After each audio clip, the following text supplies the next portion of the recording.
Thanks, Kathleen Funchion. My question, Minister, is in relation to the announcement that was made just a couple of weeks ago in the budget about the AIM programme and, I suppose, additional provisions. I think it was an extra 7 million that has been allocated to the AIM programme, and if we can just get some more information, I suppose, on exactly how that will be allocated. Is it planned to extend it past the ECCE hours, or what exactly is the plan for that? Thanks. Thanks, Pascal Corla. Thank you, Deputy. The award-winning Access and Inclusion Model AIM has supported more than 27,000 children with a disability to access and meaningfully participate in the ECCE programme since it was first introduced in September 2016. A commitment to expand AIM beyond the ECCE programme was originally made in the First Five strategy, and the fulfilment of this commitment was to be informed by an independent evaluation of AIM. That evaluation is now complete and it will be published before the end of this year. Participants in that evaluation, parents, educators and providers unanimously supported an extension of targeted AIM supports to hours outside the ECCE programme. Earlier this year, I set out an ambition to start this expansion of AIM, and in Budget 2024, I was very pleased to secure an additional €14 million for AIM. So 7 million of this allocation will support the increasing cohort of children with a disability requiring AIM supports to access and meaningfully participate in the ECCE programme. An additional 7 million provides for an expansion of targeted AIM supports to those children beyond time spent in the ECCE programme, in term and out of term, from next September. The full year cost of this development will be €21 million in a full year. The specific rules underpinning this extension are currently being developed. However, the intent of the additional funding is to support ECCE enrolled children with a disability to remain in services for the full day if they wish to do so. The precise allocation model for this expansion of AIM is currently under design, and that will be communicated in early 2024. It's my ambition that over time, all children with a disability enrolled in early learning and childcare services will have access to supports under AIM.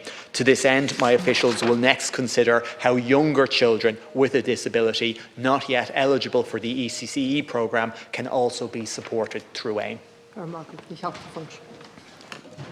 Thanks, Minister. Yeah, actually, the AIM report that you referenced actually came up today in a committee meeting that we had in relation to the early years. And just to ask you there, do you expect that to be published before the end of this year, that AIM report? That's my first question. And then, so it's envisaged, if I'm picking up correctly, that kids that are currently, or children that are currently eligible for ECCE, that the idea of the expansion initially is for them, if they wish to take up a full daycare place, to also have the AIM attached with it. So that sounds great, but I suppose in terms of children then between the ages of 0 to 3, that leaves them totally out of that section. And I'm also wondering in terms of the cost, you know, because a lot of parents obviously would love to be able to avail of the full daycare, but has there been any work done in relation to the cost and the capacity, or is that, do you expect that to be part of the report? Thanks.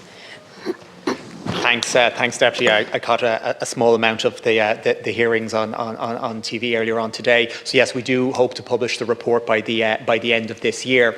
So in terms of AIM, as you know, AIM right now supports access to the 3 hours per day, so 15 hours per week for 38 weeks of the year.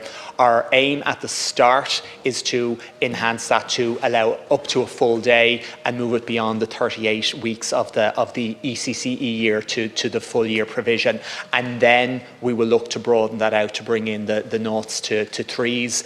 And we would hope, again, in the future to even look at maybe school-age childcare. So AIM is an expensive scheme because it's really good and it works well. So I've always said it would be an incremental expansion of AIM, but we have the money in 2024, from September 24, to begin that, and the beginning is to extend from a 3 hour per day to a full day and extend beyond 38 hours per year to 52 weeks per year. Thanks. I have to say I do welcome that. I mean, I think AIM is an excellent programme and it's a huge benefit to children. particularly in the ECCE years. I know it's very frustrating for parents for children that are younger than that, so it is welcome. Can I ask though, because just some of the other issues that came up today, and I know we have a session on this in the committee next week, but just there was definitely a clear frustration around like at times people feel they engage in a consultation process. I'm talking about the providers now, and the workers referenced one particular situation that they have with accounts, a new set of accounts, and only using that as an example, that they said they went to consultations, they were very honest, gave their feedback, and yet after all the consultations they got a letter saying, well, this situation is going ahead. So will there be consultation with the sector in relation to the expansion of AIM? Because it is welcome, it definitely needs to happen, it's a good thing that it's happening, but there definitely does need to be consultation with those who work in the sector and those who provide the service. Thanks. Well, first of all, I agree with you that this is a really positive move in terms of expanding access to AIM, and something myself and Minister Rabbitte would have spoken about in terms of supporting children with a disability. As you know, we are also bringing in brand new the equal participation model, and I think in a number of years that will be seen as significant as AIM in supporting children with socio-economic disadvantage as opposed to a disability. We engage extremely regularly with the sector through the Early Years Forum, where you have provider groups, employer groups, educator groups, parents groups, all represented together. But the one area, and it ties to what you were talking about, the issue of financial reporting, we're very aware that there is an administrative burden there. I do accept that, and it has increased. So that's why about a month ago I announced we're doing an end-to-end review of the admin burden on early years providers. I've allocated staff in my department to lead that. We've done a call for engagement from representative groups, from services, so they can feed in their actual experience. So I would hope to be able to bring an action plan responding to the admin burden, probably maybe Q2 of next year, and start to implement that.